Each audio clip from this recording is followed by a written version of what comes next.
Cancer healer centre a new beginning. కులగణన విషయంలో BRS BJP తీరుపై మంత్రి పొన్నం విమర్శలు చేశారు. బీజేపీ బీఆర్ఎస్ కు కులగణనపై మాట్లాడే హక్కు లేదన్నారు. సర్వేలో పాల్గొనని వారికి మాట్లాడే అర్హత లేదన్న పొన్నం కులగణనను వ్యతిరేకిస్తూ BJP affidavit వేసిందన్నారు. Bharatiya Janata party Telangana రాష్ట్ర నాయకత్వానికి బలహీన వర్గాలకు సంబంధించిన జరిగిన కుల సర్వే మీద మాట్లాడే హక్కు లేదు.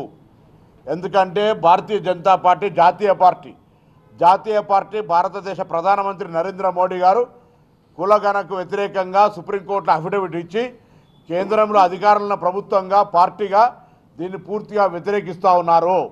వాళ్ళు ఈ రాష్ట్రంలో వచ్చి 2 నాలుకల ధోరణిగా మొసలి కన్నీరు కాలుస్తూ కాంగ్రెస్ ప్రభుత్వం ప్రతిష్టాత్మకంగా చేపట్టిన ఈ సర్వేకు సంబంధించి విమర్శించడమే పనిగా, రెచ్చగొట్టడమే పనిగా ఈ యొక్క మంచి కార్యక్రమాన్ని స్వాగతించేటువంటి కనీస జ్ఞానం లేకుండా దీన్ని విమర్శల పరం చేస్తూ ఉన్నారు.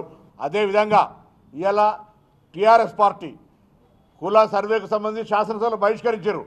నేను చెప్తా ఉన్నా ఇలా ఈ 3 ఫామ్లను ఈ యొక్క కుల సర్వే సంబంధంగా చేసినటువంటి ఫామ్స్ను 3 కవర్లలో పెట్టి కేసీఆర్ గారికి, హరీష్ రావు గారికి, కేటీఆర్ గారికి పంపుతా ఉన్నాం.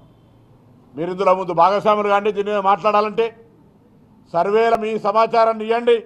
బలహీన వర్గాల్లో విభజన తెచ్చి బలహీన వర్గాలకి ప్రభుత్వం న్యాయం చేయాలనుకునే దిశలా కొంత రెచ్చగొట్టి దీన్ని తప్పుదోవ పట్టించే ప్రయత్నం చేస్తారు. దయచేసి వద్దని విజ్ఞప్తి చేస్తా ఉన్నా.